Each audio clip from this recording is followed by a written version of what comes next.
जय श्री राधे। 19 अगस्त 2025 मंगलवार को भाद्र कृष्ण एकादशी श्री अजा एकादशी या इसे अन्नदा एकादशी भी कहा जाता है का पावन पर्व है और अगले दिन 20 अगस्त दिन बुधवार को सुबह 6 बजे से लेकर 9:30 बजे तक का पारण है। अजा एकादशी या अन्नदा एकादशी की कथा इस प्रकार है। देवर्षि नारद जी कहते हैं, एकादशी में यदि दशमी विधा हो तो बहुत लोगों का संदेह है, फिर द्वादशी के दिन ही व्रत करें तथा त्रयोदशी में पारण करें। दशमी विधा एकादशी कभी भी किसी कीमत पर ना करें। दशमी विधा एकादशी करने वाले तथा करवाने वाले दोनों ही पाप आत्मा हैं। दोनों को देखना भी महापाप होता है। ऐसे लोगों को देखकर बाद में सूर्य दर्शन करके पवित्र हुआ जा सकता है अथवा श्री विष्णु आचरण से ही शुद्धि मिलेगी। ऐसी बातें कूर्म पुराण एवं ब्रह्म वैवर्त पुराण में सूत शौनक संवाद में लिखी हैं। ब्रह्म वैवर्त पुराण में वर्णन हुआ है, महाराज युधिष्ठिर के द्वारा भगवान श्री कृष्ण से इस भाद्रप्रद श्री कृष्ण पक्ष की एकादशी का नाम एवं महत्व के बारे में पूछने पर भगवान बोले, इस भाद्रपदी श्री कृष्ण पक्षीय एकादशी का नाम अन्नदा एकादशी है। भगवान ऋषिकेश की पूजा करते हुए इस व्रत का पालन करना चाहिए। पुराने समय में समग्र पृथ्वी का चक्रवर्ती राजा हरिश्चंद्र था और वह सत्यवादी भी था। यह राजा अपने अनजाने में किए गए कर्म एवं अपनी प्रतिज्ञा रक्षा के कारण अपने राज्य से च्युत हो गए थे। अंत में महाराज हरिश्चंद्र की यहाँ तक दुर्गति हुई कि उन्होंने पत्नी, पुत्र एवं स्वयं अपने आप को भी बेच डाला। हे महाराज, इस पुण्यात्मा राजा ने चांडाल का नौकर बनने पर भी अपने धर्म का त्याग नहीं किया। राजा अपने स्वामी चांडाल के आदेश अनुयायी होकर शमशान में मुर्दों के कफन लेने लगे।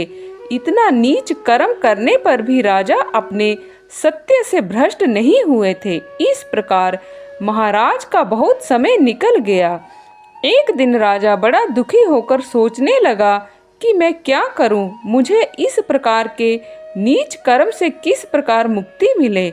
कष्ट से व्याकुल जानकर मुनि गौतम राजा के समीप आए। ब्रह्मा जी ने दूसरों की भलाई के लिए ही ब्राह्मणों की सृष्टि की है। उस ब्राह्मण को देखकर राजा ने नमस्कार किया और उनके सामने हाथ जोड़कर खड़े होकर उन्हें अपनी समस्त दुख की बातें एक एक करके सुनाई।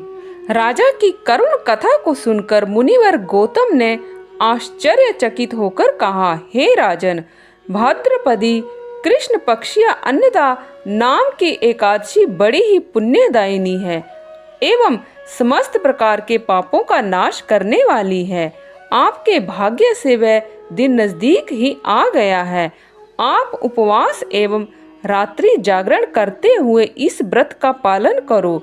इसके फल से शीघ्र ही आपका सारा पाप नष्ट हो जाएगा।